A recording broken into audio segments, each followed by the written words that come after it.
ग्रंथ का विराट समय सा है।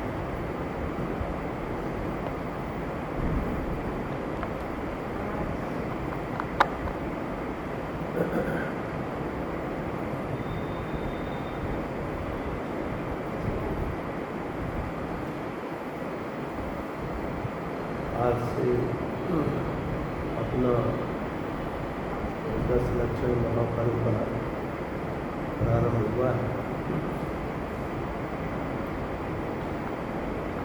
10 दिन धर्म की विशेष निवृत्ति पूर्वक आराधना के लिए 10 दिन मिलते हैं। वैसे तो जीवन का एक एक क्षण धर्म की आराधना, सत्य की आराधना के लिए समर्पित करने जैसा है, और अपन थोड़े कम वक्त लोग हैं ना, कम वक्त,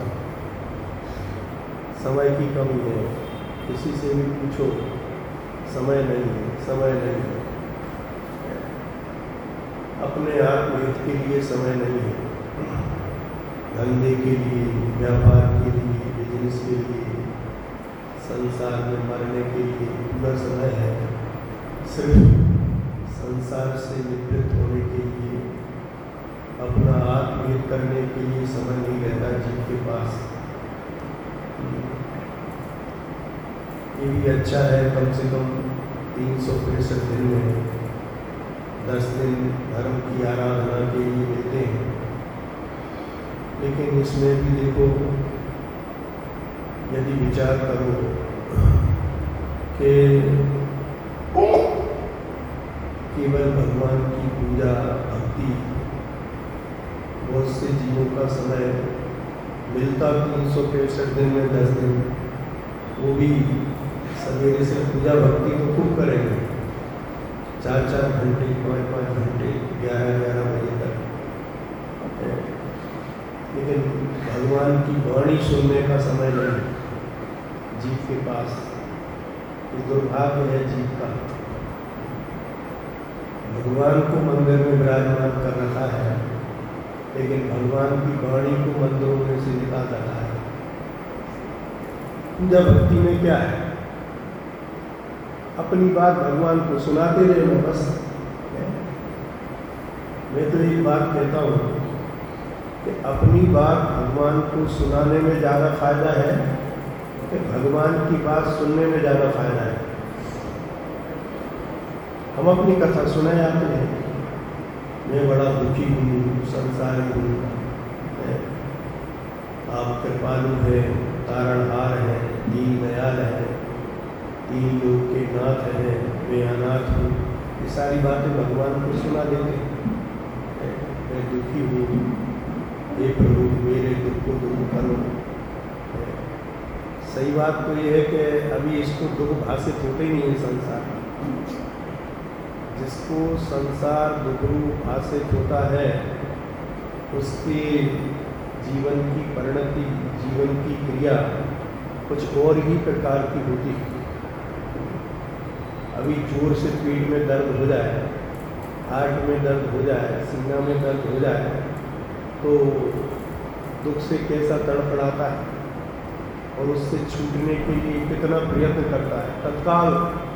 तत्काल मुक्ति मिलना चाहिए इस दुख से, लेकिन ऐसी तड़फन इस जीव को संसार से मुक्त होने की नहीं लगती, और इतनी तड़फन अंदर से नहीं हो गए तो उसका मार्ग, जो संसार से मुक्ति का मार्ग है, छूटने का मार्ग है, वो भी मिलने वाला नहीं है।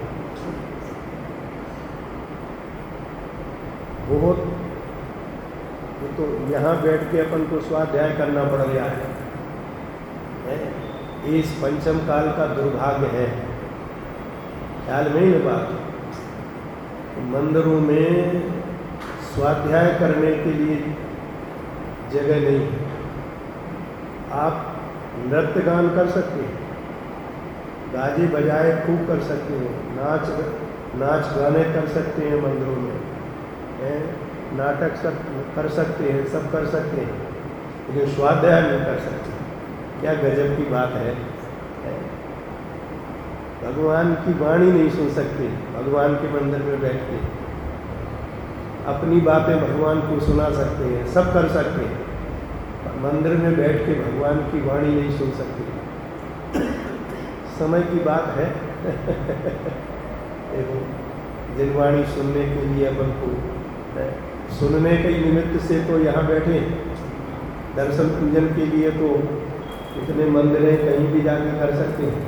भगवान की वाणी सुनने पर देन है, ये पंचम काल की देन है। कैसी विचित्र बात है वो। देखो, अपन तो अपनी चर्चा करेंगे, ठीक है, वो जैसा विधि है, विधान है, समय है। जिनवाणी तो है ही उनके लिए, ताहि सुनो भगवंत कल्याण, जो चाहो अपनो कल्याण। ये समाज के कल्याण की बात नहीं, अपने कल्याण की बात है। उन्हीं के लिए है जिनवाणी वास्तव में। आचार्यों ने शास्त्र लिख के रख दिए, किनके लिए लिखे? सबरी समाज के लिए, सारी दुनिया के लिए। किसके लिए लिखी है जिनवाणी? अरे जो पढ़ेगा उसके लिए है, जो सुनेगा उसके लिए है, और नहीं तो खाली शास्त्र मंदिर में भी रखे हो तो सबके लिए, कहने को तो सबके लिए है, लेकिन वास्तव में तो जो पढ़ेगा, जो सुनेगा।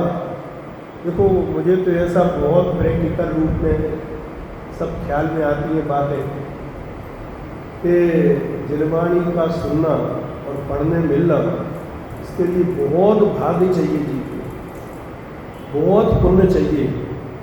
श्रीमद जी ने तो लिखा है, बहु पुण्य पुंज प्रसंग से शुभ देह मानव का मिला, तो भी अरे भवचक्र का फेरा न एक कभी टला।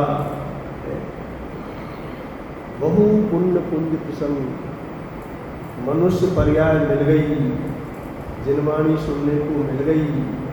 इसको ही बहुत पुण्य का प्रसंग लिखा, बहुत पुण्य का योग चाहिए वास्तव में। पैसा मिलना तो सरल है, लेकिन ये भव के अभाव करने वाली वाणी है, ये भगवान आत्मा को बताने वाली वाणी, भव का निरोध करने वाली वाणी, भगवान बनाने वाली वाणी, ये सुनने मिलना, इसमें जीव का बहुत भाग्य चाहिए वास्तव में। मुझे तो ऐसा लगता है कि जीव के जीवन में सर्वोत्कृष्ट पुण्य जिसके जीवन में होता है इस पंचम काल में, उसको ही जिनवाणी सुनने को मिलेगी इस काल में।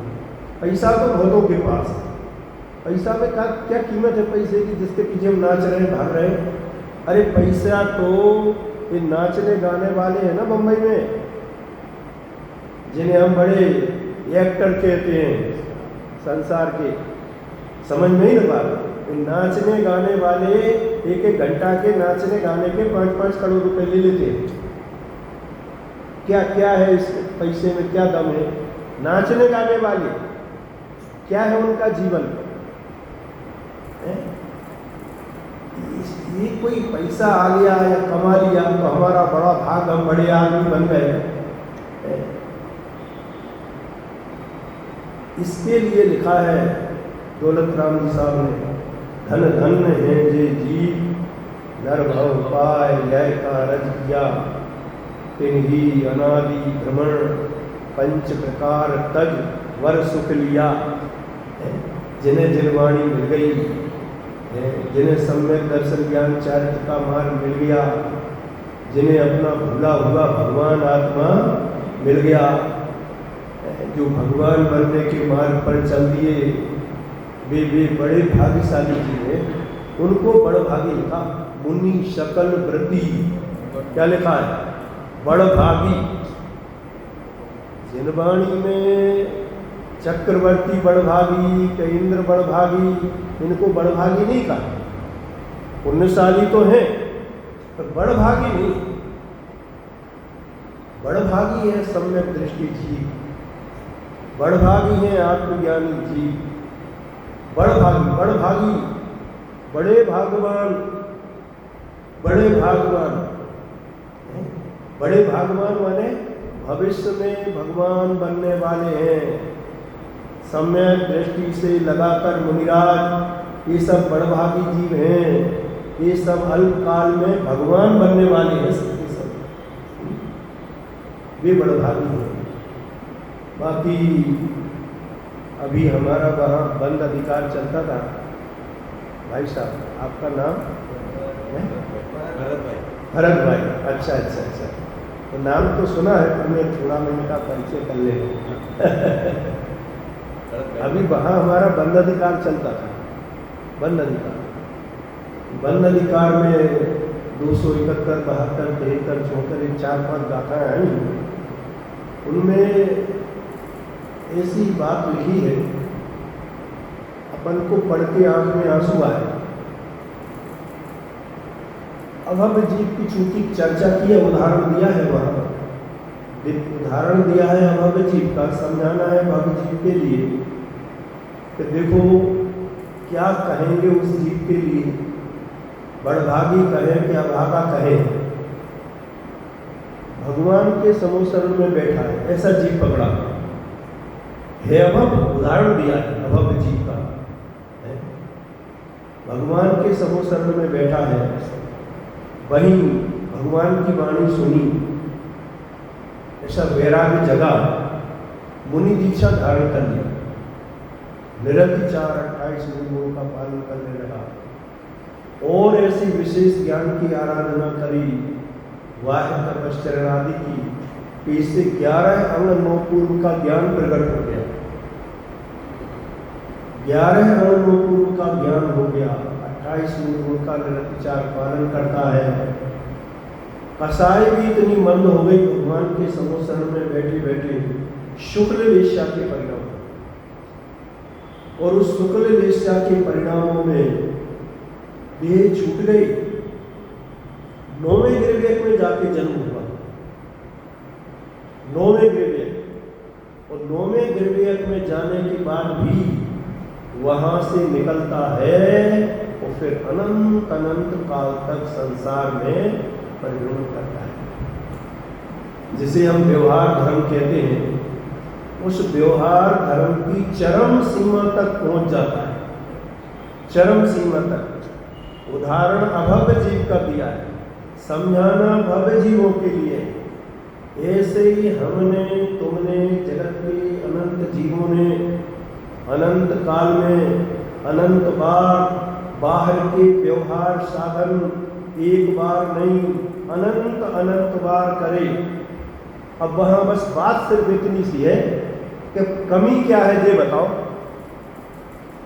आचार्य देव वहां ये कहना चाहते हैं कि वो जीव ने 28 गुणों का निरतिचार पालन किया, शुक्ल वेश्या जैसी कसाई की मंदता के परिणाम करे, 11 अंग 9 पूर्व का पाठी हो गया। अब क्या कमी है उसमें भगवान बनने में? आचार्य कह रहे हैं भगवान बनना तो दूर रहो, सम्यक दर्शन का परिणाम भी प्रकट नहीं। अजब गजब की बातें हैं आगम की जिनवाणी की। एक तरफ ऐसे जीव का उदाहरण दिया और एक तरफ ऐसे जीव का उदाहरण दिया कि एक जीव 7वें नरक में पड़ा है, कहाँ क्या होता है? सातवां नरक। पहले नरक की अगर हवा भी आ जाए या तो पूरा सूरज साफ हो जाए बिना परमाणु बम गिराए, इतनी तो वहां की एक एक कण कण में दुर्गंध होती है, इतना दुर्गंधित वातावरण। थोड़ी सी हवा का झोंका आ जाए तो सारे सूरज के बराबर क्षेत्र के जीव तो मरण को प्राप्त हो जाए। ऐसी भूमि का स्पर्श हो जाए तो जैसे लाखों डिग्री का करंट लगे ना, ऐसा करंट लगता है। इतनी वेदना निरंतर कितने सेकंड भोगना पड़ती होगी, कितने दिन भोगना पड़ती है मालूम? सागरों पर। जब पहले नरक की वेदना का पार नहीं है तो उससे असंख्यात गुणी वेदना दूसरे नरक में, उससे असंख्यात गुणी तीसरे में, चौथे में, पांचवें में, छठवें में, सातवें नरक की वेदना की कल्पना कर सकते हैं? कल्पना ही नहीं कर सकते अपन तो। इतनी वेदना में जीव वहां पहुंचता है, इतने घोर दुखों को भोगता है। लेकिन एक उस जीव को देखो कि उसकी भली होनहार है, वहां न जाने उस नरक गति के दुख और वेदना को भोग भोग कर उसके परिणाम पलट जाते हैं। कुछ कुअवधि ज्ञान तो होता है, उससे अपने पूर्व भवों को याद करता है। पूर्व भव में कभी भगवान के दर्शन किए हो, जिन मंदिर गया हो, मुनिराजों के दर्शन किए हो, कभी दो शब्द मुनिराजों के संबोधन के कान में पड़े हो, उन संबोधन को सुनकर उन थोड़े से भगवान आत्मा की बात को स्मरण करके, साक्षात को सुनाने वाला कोई है ही नहीं, भगवान के दर्शन है नहीं, जिनवाणी सुनाने वाला है नहीं, कोई योग्यता और पात्रता का वहां कोई काम है नहीं, उन वचनों को अपने अवधि ज्ञान से याद करता है। याद क्यों करता है? कि मैं अभागा इस सातवें नरक की घोर वेदना में पड़ा हूं, आखिर मैंने ऐसा कौन सा पाप किया, कौन से दुष्कर्म करे पूर्व पर्याय में, जिसके फल में मुझे यहाँ आके जन्म लेना पड़ा। ऐसा विचार करके याद करता है अपने पूर्व भव को, और ख्याल में आता है अरे रे मैंने मुनिराजों की विराधना की। ऐसे जैसे बिल्कुल तीव्र महापाप करता है तब तो सातवें नरक में जाता है। मुनिराज तो हमें भगवान आत्मा बुला रहे थे, हमें भगवान बनने की कथा सुना रहे थे, और मैं अभागा कि मैंने पत्थर की शिला उठा के और कषाय में उनके माथे पर पटक दी। अरे रे ऐसा याद करता है, अपने प्रायश्चित करता है। अरे रे मैंने ऐसा दुष्पाप किया है, दुष्कर्म किया है, पश्चाताप करता है और प्रायश्चित करता है। और मुनिराज के थोड़े से शब्दों को अरे रे, मुनिराज तो ये कहते थे कि मैं तो शरीर से भिन्न हूं, मैं तो भगवान आत्मा हूं, मैं तो मुक्त स्वरूप हूं, मैं तो शुद्ध स्वरूप हूं, मैं तो परमात्मा स्वरूप हूं, मैं तो देह से भिन्न हूं, मैं शरीर रूप नहीं हूं, मैं मनुष्य त्रिंच नारकी आदि पर्याय रूप, ऐसे वेद ज्ञान के शब्द मुनिराज सुनाते थे। ऐसे मुनिराजों के वेद ज्ञान के वचनों को स्मरण करके, और वो जीव वहां क्षण भर निज रस को भी चेतन, सातवें नरक में भी मिथ्या मल को धो देता है। विचार करना, जो विचार करने की बात है, हम कहाँ खड़े हैं वो विचार करना। एक जीव भगवान के समोसरण में 11 अंग 9 पूर्व का पाठी होकर शुक्ल लेस्या जैसी मन कसाय के परिणाम करके, ऐसा उत्कृष्ट शुभ भाव करके भी 9वें गिरवेग चला गया और वहां से निकलकर अनंत काल संसार में भटकता है। अभव्य है, भटक नहीं है उसको। सच पूछो तो अभव्य जीव ही अभागा है। न जाने कौन सा दुर्भाग्य है उसका, है तो जीव और स्वभाव तो उसका भी बिल्कुल सिद्ध भगवान जैसा है। 110 नंबर की गाथा है इसमें नियम सार में, उसमें लिखा है कि निगोदिया जीव भी स्वभाव से कारण परमात्मा स्वरूप है। निगोदिया जीव के स्वभाव में और सिद्ध भगवान के स्वभाव में, दोनों के स्वभाव में कोई अंतर नहीं है, पंच मात्र भी अंतर नहीं, निगोद में विद्यमान है अभी। और ऐसा निगोदिया, नित्य निगोदी, माने निगोद में भी कैसे कैसे अभागे जीव पड़े हैं। बहुत से तो अपन जैसे थे, अनंत काल पड़े थे लेकिन निकल गए वहां से, और निकल के न जाने कहां कहां से कौन कौन सी पर्याय धारण करके आज यहाँ ये मनुष्य पर्याय धारण करके बैठे हैं। और अनंत जीव तो निगोद में ऐसे हैं जिन्होंने आज तक निगोद की पर्याय को छोड़ा नहीं है, भविष्य में जब छोड़ेंगे। और अनंत जीव निगोद में ऐसे विद्यमान हैं तो भविष्य में अनंत काल तक जो कभी निगोद राशि को छोड़ने वाले नहीं। बोलो, ऐसे जीव भी निगोद में विद्यमान है जिन्हें नित्य निगोद में ही रहना अनंत काल। आगे तो देखो जीवों का। और बहुत से ऐसे भी हैं अभागे कि अनंत बार निगोद से निकले और अनंत बार 2 इंद्री से लेकर और 9वें ग्रहवेग तक के भव धारण करे और फिर 9वें ग्रहवेग से गिरे और फिर निगोद में चले गए।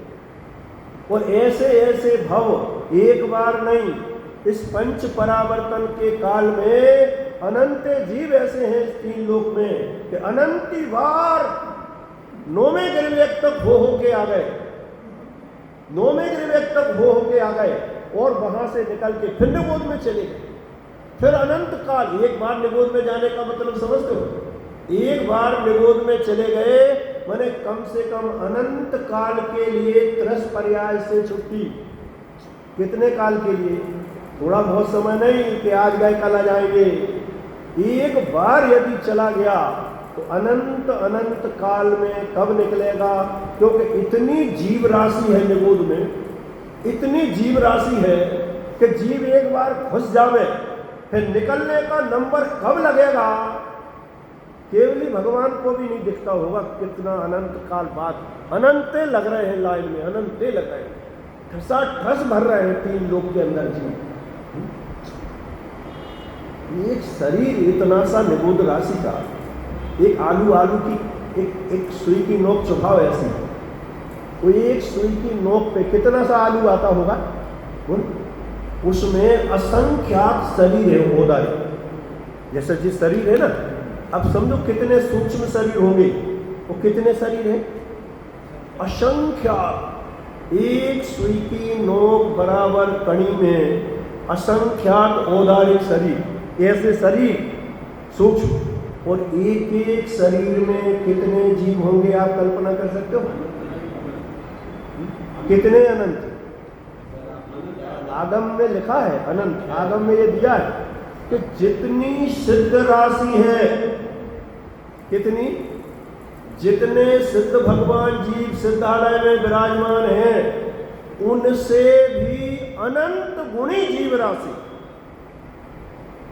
अक्षय अनंत जीव राशि लिखा है। अक्षय अनंत क्या होता है अपन कल्पना नहीं कर सकते, कल्पना से तो जिनागम की बातें कल्पना से बाहर है, सर्वज्ञ केवल ज्ञान गम्य है सारी बातें, बस अपन तो केवल श्रद्धा कर सकते हैं।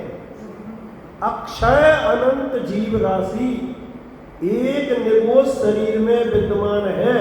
अक्षय अनंत का मतलब होता है आज तक जितने सिद्ध भगवान सिद्धालय में विराजमान हैं उसके एक निगोद शरीर के अनंत में भाग के भी अनंत भाग करो, उतनी जीव राशि भी अभी सिद्धालय में पहुंची नहीं है। एक निगोद शरीर के अनंत में भाग, माने इसका मतलब ये है कि भविष्य में अनंत काल, अनंत कहने में अपन कितनी जल्दी कह जाते हैं अनंत, पर अनंत होता कितना है?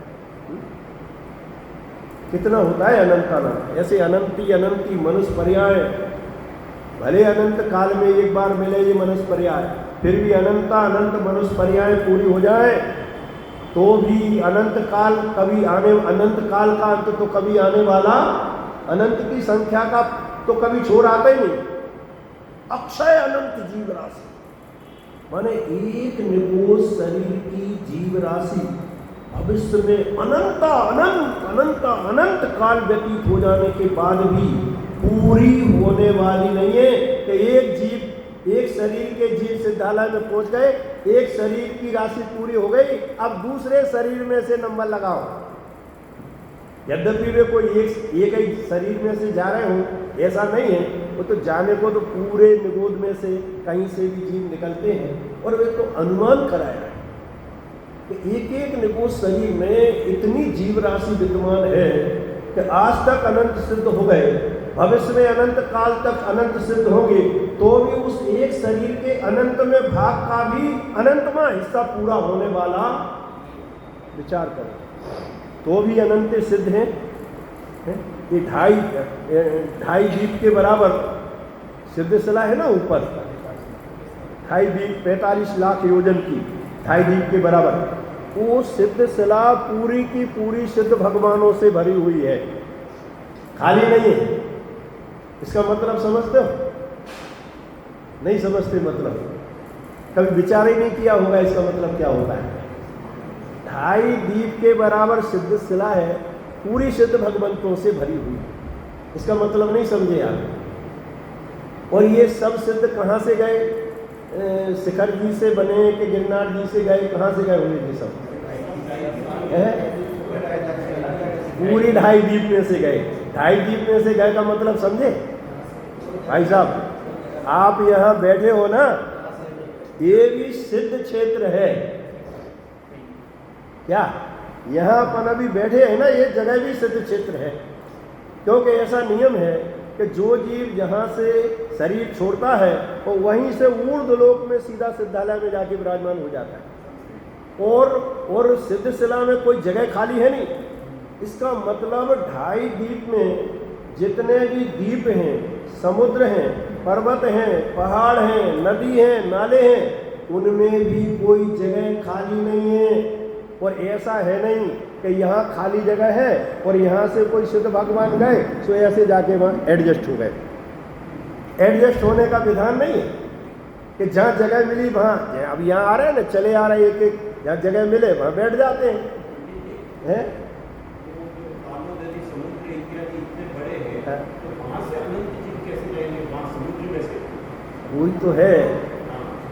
वही तो है ढाई दीप लगा लो, 2 दीप समुद्र तो पूरे हो गए और तीसरे दीप का आधा, ऐसा उतने में ढाई दीप है। उसके बाद मानुषोत्तर पर्वत आता है, तो मानुषोत्तर पर्वत के बाद फिर मनुष्य जाता नहीं, और मनुष्य के बिना कोई जीव सिद्ध होता नहीं। तो ऐसा लिखा है आगम में। गुरुदेव भी बार बार कहते थे कि बहुत से जीव ऐसे हुए हैं जो उपसर्ग केवली हुए। उपसर्ग, हाँ, अरे भाई साहब, वो उपसर्ग में ही तो अपवाद में ही तो अनंत अनंत हो गए, क्योंकि काल अनंत हो गया ना। अपन को लगता है पर वो अपवाद में ही अनंत अनंत जीव गए हैं सिद्ध लोग। कितनी ज्यादा हो, और भले लाखों करोड़ों जीव चले जावे, उनमें से एकाध जीव को कोई ऐसा उपसर्ग का बनता है कि जैसे देव उठा के और समुद्र में फेंक दिया उसको, वही स्थिति बनती है। जो उपसर्ग केवल ये बह गए हैं वहाँ से, वहाँ ध्यान लगाने तो कोई जाते नहीं है। जो समुद्र है वहाँ ध्यान लगाने जाएंगे, लेकिन वहाँ की जगह भी कोई खाली नहीं है उसके ऊपर। आगम में तो ये बात है। इसका मतलब ही ये हुआ है कि ये भी विचार करने की बात तो है कि आखिर एक तो ये विचार करो कितने जीव सिद्ध भगवान बन गए, दूसरे जब समुद्र में से जगह खाली नहीं है। अरे भाई साहब, सुमेरु पर्वत का एक एक कण ऐसा नहीं है जहाँ से कोई जीव सिद्ध भगवान नहीं बनाओ। आपने सिद्धचक विधान पढ़ा होगा, उसमें ऐसा लिखा है विधान में, जब ओम ह्रीम आती ना उसकी अर्घ आते हैं कि गगन सिद्धेभ्यो नमः, जल सिद्धेभ्यो नमः, स्थल सिद्धेभ्यो नमः, ऐसा लिखा है। 3 शब्द आए। स्थल सिद्धेभ्यो नमः, ये तो अपनी जमीन हो गई। जल सिद्धेभ्यो नमः में सारा जल आ गया, और गगन सिद्धेभ्यो नमः लिखा है उसमें, हाँ, मैंने बहुत से जीवों को देवों ने उठा के फेंक दिया ऐसा आकाश में, और बैठे श्रेणी में, श्रेणी चढ़ रहे थे मुनिराज, श्रेणी चढ़े हुए थे, और किसी बैरी देव ने आके उनको उठा के फेंका और वे मुनिराज आकाश में ऐसे उछले और वहीं जाके उनको केवल ज्ञान हो गया वो। अब आप कल्पना कर सकते हो। और ऐसे ऐसे केवल ज्ञान करने वाले भी सिद्धालय में गगन से देव जो अनंत सिद्ध भगवान विराजमान है, जो गगन से मोक्ष चले गए, माने वही केवल ज्ञान हुआ। और एक बात समझ लेना, यहां से जैसे मुनिराज को फेंका, मुनिराज का शरीर ऐसा तिरछा हो गया, टेढ़ा हो गया, कैसे हो, लेकिन वे तो ध्यानस्थ थे और श्रेणी चढ़े हुए थे। समझ लो 10वें गुण स्थान में थे कोई मुनिराज, और इतने में उपसर्ग कर दिया और एकदम श्रेणी चढ़ के उनके 12वां गुण स्थान हो गया। और 12वें गुण स्थान के बाद अरहंत दशा हो गई, या 12वें गुण स्थान चढ़ गए हो और फेंक दिया हो, और एक अंतर्भूत लगता है, थोड़े समय में उनको केवल ज्ञान हो गया। केवल ज्ञान हो गया तो केवल ज्ञान होने के बाद किसी मुनिराज के ऊपर उपसर्ग नहीं रहता, एक नियम है। तो चाहे वे आकाश में हो, बस चाहे शरीर जला हो, चाहे शेर सियालियों ने खाया हो, समझ में ना बात, कोई भी, चाहे आड़ा हो चाहे टेढ़ा हो, लेकिन जैसे ही केवल ज्ञान होता है, एक समय के अंदर शरीर समचतुरस्र संस्थान हो जाता है। कैसा हो जाता है? जैसा बिल्कुल पहले था ना, सर तीर्थंकर आदि या कोई भी जीव हो, वज्र विषम नाराज संगलन के धारी चरम शरीरी, तो सब थे, तो सब महापुण्यवान जीव। तो जैसा आराधना के समय उनका शरीर था ना, सर्वांग सुंदर, बिल्कुल स्वस्थ निरोगी, वैसा का वैसा शरीर परमोदारे एक समय में होता है, एक समय में, और एक समय में उपसर्ग टल जाता है और अहंत दशा प्रकट हो जाती है।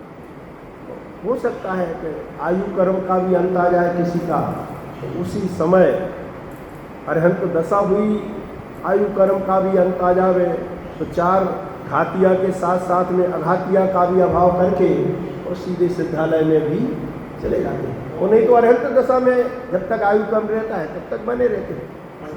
हाँ।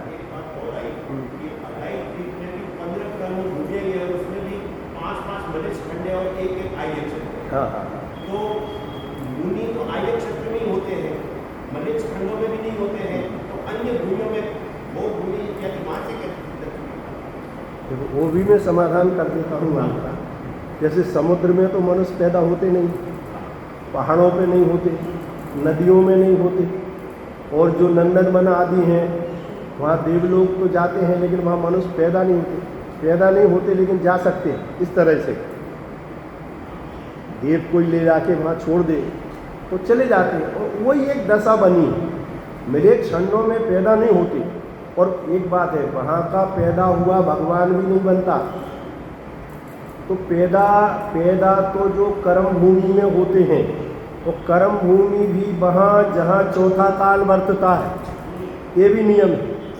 जहाँ चौथा काल बरतता है, 5वां 6वां होगा, वहाँ का पैदा हुआ जीव भगवान नहीं बनता। पहला काल, दूसरा काल, तीसरे काल में भोग भूमियाँ होती हैं, वहाँ का पैदा हुआ जीव भगवान नहीं बनता। और चौथे काल में पैदा होने वाले सब जीव भी भगवान नहीं बनते। अरे भगवान बनने वाले तो थोड़े ही होते हैं। अरे वे चाहे गगन में से जावे, चाहे समुद्र में से जावे, चाहे पृथ्वी पे से जावे, चाहे सिद्ध क्षेत्रों में से जावे, कहीं से भी जावे, जाना तो 6 महीने 8 समय में 608 जीवों को ही है। एक तो ये नियम है, ये कभी भंग नहीं होता। देखो 20 विदेश क्षेत्र, वहां से जीव निरंतर मोक्ष जा रहे हैं, तो भी संख्या कितनी रहती है? 6 महीने 8 समय में कुल 608। और जब 170 कर्म भूमियां हैं, 170 कर्म भूमियों में सब में चौथा काल वर्तता हो और सब में तीर्थंकर विद्यमान हो। 170 तीर्थंकर विधान पढ़ते ना अपन, तो 170 तीर्थंकर विधान माने कि कभी कभी ऐसा काल होता है कि पूरे 170 कर्म भूमियों में चौथा काल बरतता है। जैसे अपने यहाँ काल का परिवर्तन होता है ना, ऐसे 170 कर्म भूमियों में ऐसा काल का परिवर्तन होता है। 20 विदेश क्षेत्र में तो सदा चौथे काल रहता है, बाकी में ऐसा परिवर्तन होता रहता है। तो जो ऐसा परिवर्तन होता है जब वहाँ, तो तीर्थंकर भी आगे पीछे होते रहते हैं। लेकिन एक समय ऐसा था कि जब 170 कर्म भूमियों में एक साथ 170 तीर्थंकर थे। अब चाहे एक साथ हों, चाहे सिर्फ 20 विदेश क्षेत्र में 20 ही हों, कैसे ही बढ़िया से बढ़िया काल हो, और कितने ही जीव भगवान की वाणी सुनकर धर्म के मार्ग पर लगे। समझ में आई ना बात? 170 तीर्थंकर, उनकी दिव्य ध्वनि, कितने जीव मुनि दशा धारण करते हैं, कितने जीव सम्यक दर्शन प्राप्त करते हैं, कितने जीव निर्वाण प्राप्ति की योग्यता करते हैं, तो भी संख्या वो घटती बढ़ती नहीं है। माने 6 महीने 8 समय में जाते हैं कुल 608। ये तो मैंने काल की अपेक्षा बात करी। ऐसे ही क्षेत्र की अपेक्षा समझ लो, चाहे 20 विदेश क्षेत्र की भूमि हो, तो वहां से जीव जाएंगे। अभी जैसे यहाँ अपना पंचम काल है और 170 और बाकी कर्म भूमियाँ वहाँ भी पंचम काल चल रहा है, तो वहाँ से तो भगवान सीधे बन नहीं रहे, तो 20 विदेश क्षेत्र में से भगवान बन रहे हैं। तो उस भूमि में से भी 6 महीने 8 समय में कितने जाएंगे? 600। और चाहे 170 कर्म भूमियाँ हैं, वहाँ से जा रहे हैं तो भी 608 समय में कितने जाएंगे? 608। अब एक कर्म भूमियों में से, जो कर्म भूमि में जीव पैदा हुए हैं क्षेत्र अपेक्षा से, अब यहाँ चतुर्थ काल में और 170 कर्म भूमि में जो जीव पैदा होता है, उस जीव को कोई देव ले जाकर और मेरे खंड में पटक दे, वो तो उपसर्ग की दशाएं हैं।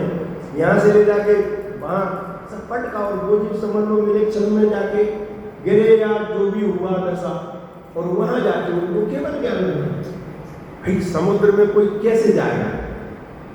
ऐसे पर्वतों पर कैसे जाएंगे? सुमेरु पर्वत आदि जो है, तो क्षेत्र तो कोई खाली नहीं है। इसका मतलब यहाँ से ले जाके वहाँ पटका, फेंका, जो भी किया हो, ऐसे बहुत कम बनती है ऐसी परिस्थितियाँ, बहुत काल में बनती हो, लेकिन काल इतना बीत गया है कि आगम ये कहता है, जो अपन कल्पना की बात नहीं है, ना हमारी चलेगी ना आपकी चलेगी, वो तो जो आगम में कहा है सो मानना पड़ेगा कि 2.5 द्वीप के बराबर क्षेत्र में 45 लाख वजन में कोई जगह ऐसी खाली नहीं है। और ऐसा लिखा है, एक सिद्ध नहीं, एक सिद्ध जितने क्षेत्र में है उतने ही क्षेत्र में अनंत अनंत सिद्ध भगवान विराजमान है। ऐसा अपन पूजन में भी पढ़ते हैं, एक सिद्ध में सिद्ध अनंत जान, अपनी अपनी सत्ता प्रमाण। पढ़ते कि नहीं पढ़ते? एक सिद्ध में सिद्ध अनंत। तो सिद्ध में सिद्ध का मतलब क्या? भाई एक सिद्ध में दूसरे सिद्ध घुस जाते, ये नहीं है मतलब। भाई ये वहाँ तो निखालस आत्मा रहती है, हरा स्वरूपी। कोई ऐसे ये शरीर नहीं है, शरीर नहीं है, शरीर जैसा आकार में आत्मा निखालस आत्मा है। और निखालस आत्माओं को, अनंत आत्माओं को एक एक आकाश के प्रदेश पर रहने में कोई परेशानी नहीं है। भाई साहब अभी भी यहाँ आकाश के एक एक प्रदेश पर अनंत अनंत जीव, अनंते अनंते पुद्गल, अनंत अनंत स्कंद, धर्म द्रव, अधर्म द्रव, क्षय द्रव, एक एक आकाश के प्रदेश पर अनंत अनंत समारोह है। ऐसी आकाश की भी अवगाहन शक्ति है। और आत्मा भी आरोपी तत्व है, सो एक में अनंत, जितने क्षेत्र में एक है ना, उतने में अनंत जाके विराजमान हो जाए, तो भी एक आत्मा दूसरे आत्मा को डिस्टर्ब नहीं करती, क्योंकि सबका अपना अपना स्वचतुष्टय भिन्न है, सबका अपना द्रव्य भिन्न है, क्षेत्र भिन्न है, काल भिन्न है और स्वभाव भिन्न, सबके अपने अपने केवल ज्ञान भिन्न है। सब एक एक आत्मा बिल्कुल अलग थलग है, बिल्कुल सब अपने अपने केवल ज्ञान से देख रहे जा रहे हैं। और जहां वो एक आत्मा है वहां अनंत अनंत केवल है उसी आत्मा के क्षेत्र में, लेकिन किसी को किसी से डिस्टर्बेंस नहीं होता। ऐसी दशा है। अब देखो बहुत सारी बातें ऐसी हैं, परिणाम योग संबंधी जो विषय है वो बहुत सारा ऐसा है कि उसमें ना तो तर्क लागू होते, ना युक्ति लागू होती, केवल ज्ञान गम्य है। ये तो अपना भाग्य है कि वे केवल ज्ञान गम्य बातें अपन श्रुत ज्ञानियों को सुनने को मिल गई, आगम के माध्यम से, आचार्यों के माध्यम से, क्योंकि अंग पूर्वों की परंपरा से चली आ रही थी वाणी, और उसमें से कुछ अंश ऐसा लिखा है ना, कुंद आचार्य देव को भी मिला उसी अंग पूर्व की परंपरा का, और उन्होंने अब एक तो आगम की परंपरा चली जो धरसेन आचार्य देव के निमित्त से, तो वो परिणाम योग की परंपरा, सैद्धांतिक परंपरा कहो, आगम की परंपरा कहो, एक वो परंपरा चली, और एक कुंद आचार्य देव ने फिर उसी में से अपनी प्रयोजन भूत और हितकारी बात को निकालकर इस अध्यात्म की परंपरा को चल रहा है। सब आगम, मूल तो आगम है, समझ लेना, आगम में से ही निचोड़, आगम में से ही निष्कर्ष, आगम में से ही अपने प्रयोजन भूत बात को निकाल कर, और ये अध्यात्म उन्होंने समय साल आदि के माध्यम से ये अपन को परोसा है। तो ये तो अपना महाभाग्य है कि अपन कैसे इतने आगम में से इस अध्यात्म को निकालते हैं। और ये तो अभी बात हुई है, मैंने उदाहरण इसलिए दिया था कि 11 अंग पूर्व तक का आगम ज्ञान का पाठी होने के बाद भी भगवान बनना तो दूर रहा, सम्यक दर्शन की भी प्राप्ति नहीं हुई। मैं इतनी मेहनत क्यों की, और एक साथ में नरक नार की घोर प्रतिकूल वेदना में भी सम्यक दृष्टि हो गया, ये भी आगम की बात है। अब तो अनुभव में नहीं आ सकती ये बात, न तर्क का विषय है, दोनों ही बातें तर्क का विषय नहीं, शास्त्र में लिखी है, वो प्रमाण करना पड़ती है। कोई कहे इतनी वेदना में कैसे सम्यक दर्शन होता होगा, होता है, सूक्ष्म ज्ञान तो है उसको, एक हिसाब से वो भाग्यशाली भी है, मति स्वरूप ज्ञान के अलावा उसके पास अवधि ज्ञान भी है, जबकि अपने पास तो केवल मति स्वरूप ज्ञान है, कुअवधि ही सही, लेकिन है तो आखिर वो कुअवधि ज्ञान कुछ ना कुछ तो देख सकता है, भूतकाल का देख सकता है, जान सकता है, ज्ञान कर सकता है, जितनी उसकी मर्यादा है भूतकाल के जानने की उतना जानता है, अपने भूतकाल का भाव जानता है, और भी जब चेत काल सब जान सकता है उसकी मर्यादा के हिसाब से, कुअवधि ज्ञान। लेकिन वो कुअवधि ज्ञान भी और कुमति और कुश्रुत ज्ञान भी भाई साहब इतनी खोजबीन करके और भूतकाल में सुनी हुई भगवान की वाणी को याद करके, भगवान के समूह शरण आदि को याद करके, कोई जिनवाणी का स्वाध्याय किया होगा उसको याद करके, और वहां सम्यक दर्शन की प्राप्ति कर लेना। तो प्रश्न ये है कि 11 अंग नौपूर्व का पाठी सम्यक दर्शन नहीं कर सका, और साथ में नरक के नारकी ने सम्यक दर्शन कर लिया, तो उसको हो गया और उसको नहीं हुआ, तो ऐसा क्या है कि उसको वो चीज मिल गई और उसको नहीं मिली? कौन सी चीज ऐसी रह गई कि जो साथ में नरक के नारकी को मिल गई और वो काम वो 11 नौपूर्व के पाठी मुनिराज नहीं कर पाए, और वो खाली अभव्य जीव का तो उदाहरण है। अरे हमने, तुमने, सबने, ये जो बैठे हैं ना, तो कोई जीव ऐसा बाकी नहीं है जिसने भूतकाल में अनंत बार मुनिपना धारण करके और नौवें गिरवे की पर्याय प्राप्त ना की हो। आगम में ऐसा लिखा है कि एक एक जीव अनंत अनंत पंच परावर्तन कर चुका। पंच परावर्तन का स्वरूप ऐसा है कि सुनने में कान फट जाए और सोचने में हृदय फट जाए, ऐसा है पंच परावर्तन का स्वरूप। अपन कल्पना ही नहीं कर सकते, बहुत अजब गजब की बात है। शेर जैसा कलेजा हो तब तो सुन सकते हैं।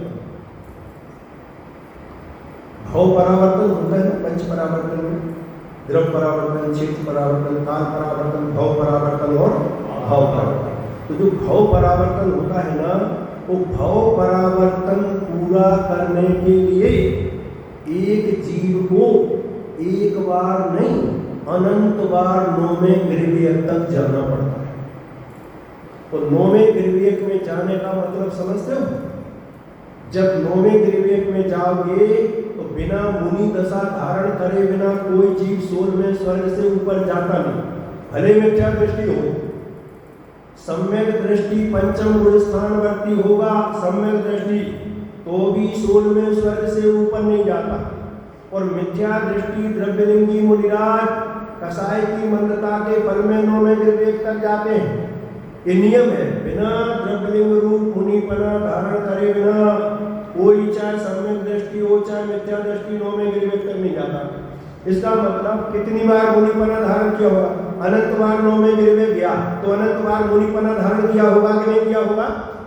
अच्छा, दूसरी बात, अच्छा जितनी बार मुनिपना धारण किया उतनी ही बार नौवें विवेक में गया क्या?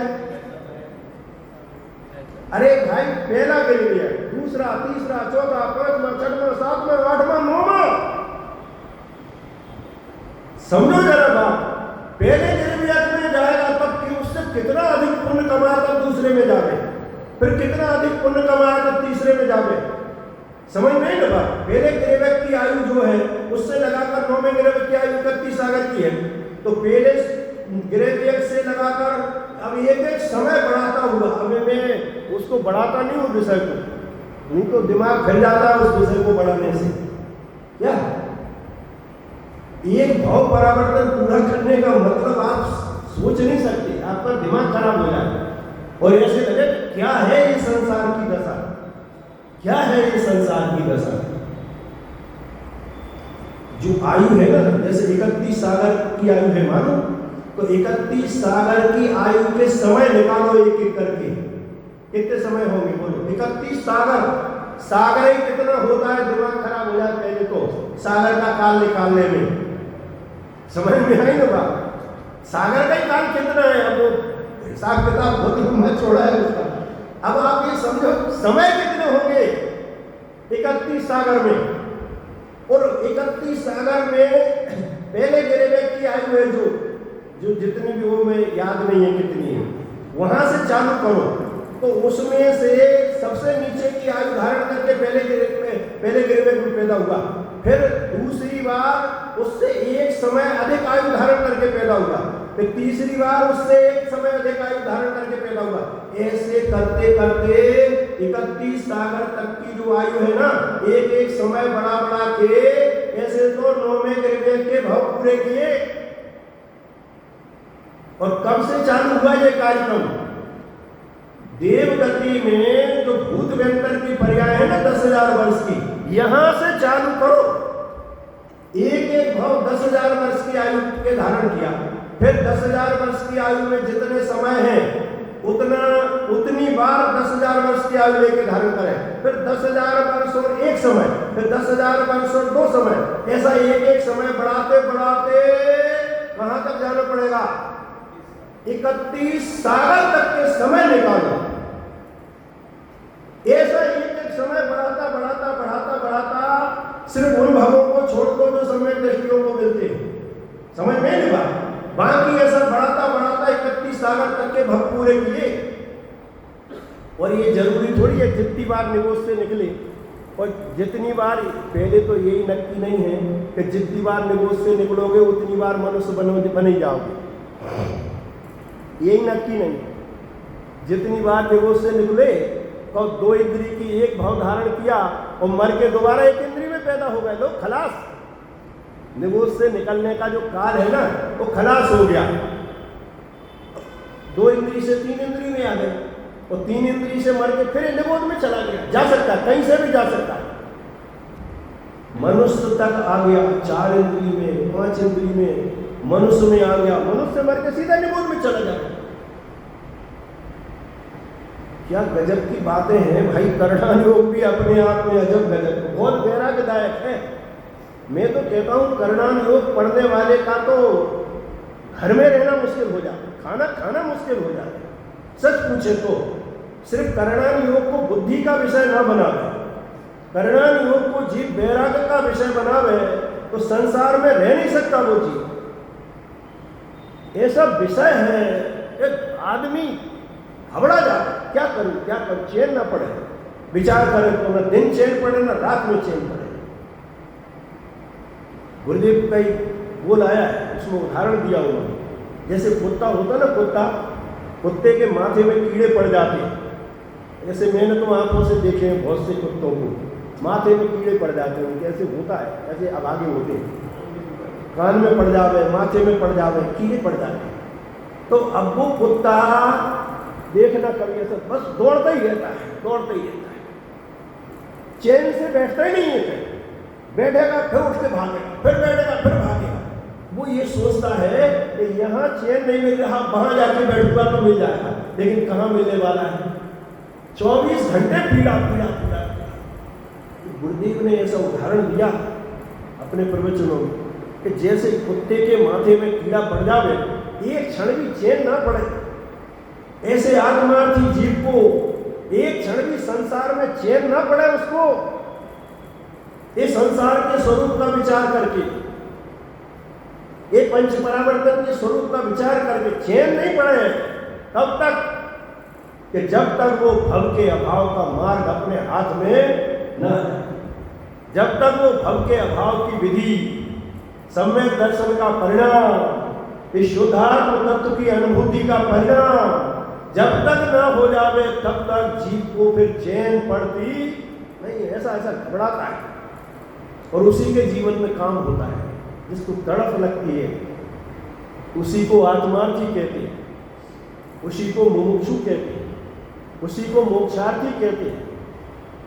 जैसे धन की इच्छा करने वाला है, गिराज स्थान से भगवत के सब सूरत में आ गए, काय के लिए आए बताओ?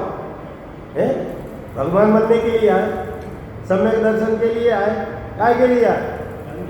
बोलो, पैसा के लिए। धनार्थी जहाँ धन मिलता है वहाँ भागता है। मैं नहीं कहता, आचार्य देव का उदाहरण 17वीं 18वीं गाता है।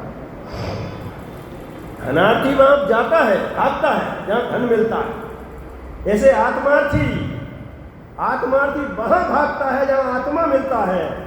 लोग सोनगढ़ काय को भागते थे, क्या मिला वहां, क्या मिलता था? पैसा नहीं मिलता था। अरे वो चीज वहां मिली जो एक आत्मार्थी को चाहिए, जो एक मुमुक्षु को चाहिए, जो एक मोक्षार्थी जीव को चाहिए थी, वो चीज वहां मिली। वो उस भगवान आत्मा की कथा मिली जिसको सुनकर, जानकर, अनुभव करके जीव इस अनंत पंच परावर्तन के दुखों से मुक्त हो सकता है। कहने का मतलब ये है कि जो काम अनंत बार मुनिपना धारण करके हमने नहीं कर पाया, नो में यहाँ भी नहीं कर पाया, क्या कहूँ वस्तु का स्वरूप। 3:15 तक चला ना, 4:15 तक, 3:15 से तो चालू किया अपने। तो दुर्भाग्य देखो जीव का, भगवान के समूह शरण में बैठा वो जीव जिसे नौवें ग्रेबैक में जाना है, भगवान की दिव्य ध्वनि सुना जीवन भर, और जहां बैठा वहां कितने भावलिंगी मुनिराज बैठे चारों तरफ, मुनिपना धारण करके बैठा, सबके सब सम्यक दृष्टि, भावलिंगी, 3 कसाय चौबड़ी के अभाव वाले, गणधर देव बैठे, साक्षात भगवान बैठे, भगवान की वाणी सुन रहा। लेकिन दुर्भाग्य देखो, ये सब होने के बाद भी केवल इस भगवान आत्मा की अनुभूति नहीं। ये कई काम तो रह गया, बताओ और क्या काम बाकी रह गया भगवान बनने में? भगवान बनने के लिए जो चाहिए, 11 हिंगलों पूर्व का ज्ञान चाहिए भगवान बनने के लिए? नहीं चाहिए। हजारों लाखों वर्ष की तपस्या नहीं चाहिए, अंतर्मुहूर्त में काम होता है। एक दिन का उपवास भी ना हो और भगवान बन जाए। भरत जी बन गए, एक शास्त्र का ज्ञान भी नहीं था, एक गाथा याद नहीं थी समय सार की, और भगवान बन गए सुमूति मुनिराज। बोलो, ये जरूरी चीजें नहीं है, कंपलसरी नहीं है, लेकिन कंपलसरी है तो एक चीज है, इस भगवान आत्मा की अनुभूति। वो काम उस जीव ने भगवान के समोषण में बैठकर नहीं कर पाया, और एक बार नहीं, ऐसा अवसर कितनी बार मिला? अनंत बार मिला। भैया भगवती दास जी ने ऐसा लिखा, लोग ये कहते ना निमित्त नहीं मिला इसलिए काम नहीं हुआ। अरे ऐसा लिखा है, यह निमित्त या जीव को माने हमें मिलो अनंती बार, उपादान पलटो नहीं, सो भटको संसार। ये निमित्त अपन को अनंत काल में अनंत बार मिले, फिर भी उपादान नहीं पलटा, माने अपने ही उपयोग नहीं पलटा, अपने ही भाग्य नहीं पलटा, अपने परिणाम नहीं पलटे और संसार में भटक रहे। यहाँ कितना बढ़िया निमित्त था, और यहाँ से जाके नौवें गिरिवत में गया तो वहाँ सबरे मिथ्या दृष्टि थोड़ी बैठे हैं, मालूम वहाँ की क्या दशा है। अरे वहाँ भी असंख्यात सम्यक दृष्टि है, और उनके बीच में एकाध मिथ्या दृष्टि पहुँचता है। ऊपर स्वर्गों में ऊपर जैसे थोड़ी के सबरे मिथ्या दृष्टि जाते हैं, असंख्यात सम्यक दृष्टि मुनिराज नौवें ग्रेव पे चले जा रहे हैं। वहां से निकल के मनुष्य पर्याय धारण करके भगवान बनेंगे सब। उनमें काल मिथ्या दृष्टि पहुंच गया अभागा, हाँ, और वहां से निकला, फिर मनुष्य पर्याय धारण करी, और फिर बस यहाँ से और एकाध त्रियंश पर्याय धारण करता है, फिर काल पूरा होता है और निबोध में फिर अनंत काल बाद फिर कभी अवसर निकलता होगा, फिर निकलता है, फिर मनुष्य पर्याय तक आता है, फिर एक बार नहीं कितनी बार मनुष्य पर्याय तक आता होगा, तब एकाध बार मुनिपना धारण करता है, तब कितने स्वर्गों में जन्म लेता होगा, तब लेते लेते एकाध बार नौवें गिरिवत तक पहुंचता है। ऐसे थोड़ी हर बार नौवें गिरिवत में चला जाए। फिर भी भाई साहब ये काम अनंत काल में अनंत बार हो गया, लेकिन एक ही काम नहीं हुआ। बस इस भूले हुए भगवान आत्मा को नहीं जाना, नहीं पहचाना, नहीं देखा, नहीं अनुभवा। एक ही गलती रह गई अनंत काल में। इसीलिए कुंद आचार्य देव ने करुणा करके 2000 वर्ष पहले ये सारा आगम का अभ्यास करने के बाद ये निकाला कि ये सबका ज्ञान तो अनंत बार किया, पर ये भगवान आत्मा को नहीं देखा, नहीं जाना, इसलिए इसके भव का अंत नहीं आया। इसलिए भगवान आत्मा को दिखाने के लिए कसम खाई है।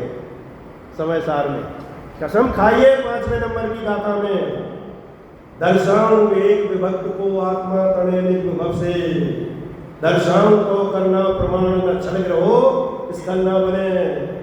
इस एकात्म विभक्त आत्मा को दिखाऊंगा। अब दिक्कत क्या है कि आचार्य देव ने तो कसम खा ली कि मैं दिखाऊंगा, पर आचार्य देव तो कह रहे मैं दिखाऊंगा, और समय सार पूरा हो गया और हमें तो कुछ दिखाई नहीं। तो कमी किसकी, आचार्य देव की कि हमारी? बोलो किसकी कमी? हमारी है कि आचार्य देव की कमी है कि महाराज आपने कहा तो था कि मैं दिखाऊंगा, लेकिन अच्छी तरह से दिखा नहीं पाए, क्योंकि हमें नहीं दिखा। तो आचार्य देवी कहते हैं भाई हमने जिस विधि से और जैसी पात्रता आपने समझकर हमने आत्मा को दिखाने का पुरुषार्थ किया है, जैसे हम कमर कस के तैयार हुए हैं आत्मा को दिखाने के लिए, ऐसी तुमने आत्मा को देखने के लिए अभी कमर कसी नहीं है, कमर कस के तैयार नहीं हुए, ऐसी रुचि और जिज्ञासा से अभी तैयार नहीं हुए। नहीं तो हम दिखाते और तुम्हें ना दिखता, ऐसा हो सकता नहीं। जिसने आत्मा को देखने की कमर कसम खाई है, बद्धा कक्षेयम, कमर कसी है जिसने कि नहीं इस काल में ये काम तो करना ही है, इस आत्मा को देख नहीं है, देख छूट जाएगी है, लेकिन भगवान आत्मा को देखते रहूंगा है, ऐसी कसम खाई है, उसे आत्मा मिलेगा और मिलेगा। देख लेते हैं इतना पुरुषार्थ जिनके जीवन में जगता है, उभरता है, उन्हें आत्मा दिख जाता है। कम कसर आचार्य देव की नहीं, कमी आचार्य देव ने नहीं करी, बहुत कोशिश की उन्होंने है। अगर जीव चाहे तो 6वीं गाथा तक भगवान बन जावे, 6वीं गाथा तक वो माल आ गया, और थोड़ा पुरुषार्थ में कमी हो तो 38 गाथा तक आचार्य देव ने ऐसा माल परोसा कि इतने में जीव को सम्यक दर्शन हो जाए। हिसाब इतने में भी ना हो और कोई मंद बुद्धि हो तो 415 गाथाएं सुने और आत्मा अनुभव में ना आवे। आचार्य कहते ऐसा हो सकता नहीं, क्योंकि मैंने कोई कसर नहीं छोड़ी आत्मा को दिखाने में कि साहब इसमें भी नहीं आवे आत्मा समझ में तो क्या करें फिर हम। तो अमृतचंद्र आचार्य आ गए कि तब भी समझ में नहीं आया कि नहीं सुन अब मैं समझाता हूँ। तो फिर टीका में विस्तार करके समझाने लगे, कलश लिख के समझाने लगे, लाड़ प्यार से समझाने लगे, सब तरह से समझाया कि नहीं साहब हमें भी कछु कसर रह गई। तो जैसे न आचार्य आ गए कि अभी भी नहीं आ रहा समझ में, अमृतचंद्र आचार्य की टीका भी समझ में नहीं आ रही, नहीं आ रही साहब मैं समझा थोड़ा सरल करके समझाता। जैसे आचार्य देव ने समझा वो भगवान आत्मा ठूस ठूस के भरा है। हम तो पढ़ रहे हैं ना तो निकल रहा है वो माल क्या है। गुरुदेव कहते थे वो भैंस हो गए ना, कोई भैंस 20 किलो दूध देने वाली और कोई दुबला पतला सा आदमी हो गए तो वो कुछ नहीं निकाल पाए, 1 किलो दूध निकालो क्या इसमें से कुछ नहीं निकलता। तो गुरुदेव कहते थे बलू की बाई चाहिए, बलू की शब्द कहते थे, बोले मोटी ताजी बाई चाहिए। आपको गुजराती के जो शब्द है वो बलू की बाई बोलते थे, गुजराती का है ना शब्द। बोले मोटी तगड़ी कोई बाई हो अच्छी, पर वो जब दूध निकालने बैठे तो 20 किलो दूध उसकी आव में भरा है तो वो 20 किलो निकाले तो उसमें तो है समय सार में तो है।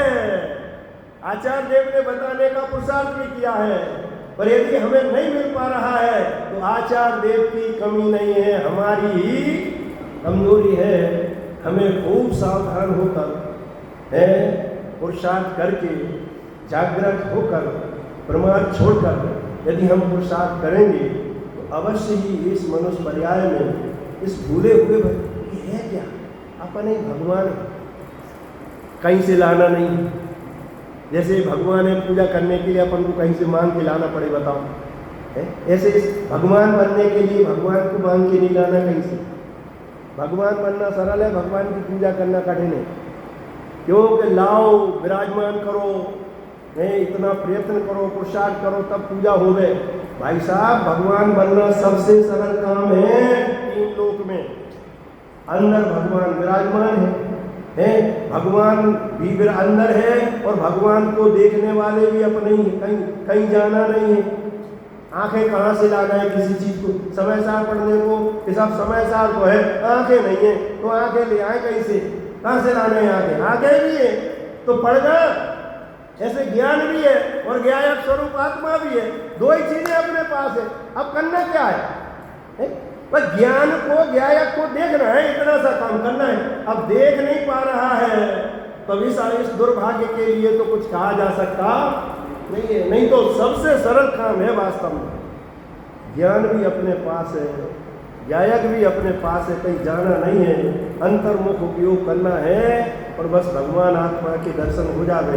कोई अनंत काल की भव की कड़ियाँ टूट जावे और जीव इसी पर्याय में भगवान बन जावे। ऐसी अलौकिक बातें इस समय सार में कुंज आचार्य जी ने बताई हैं 10 दिन में है। अब जितना अपना योग्यता प्रमाण होगा उतनी चर्चा चलेगी। विशेष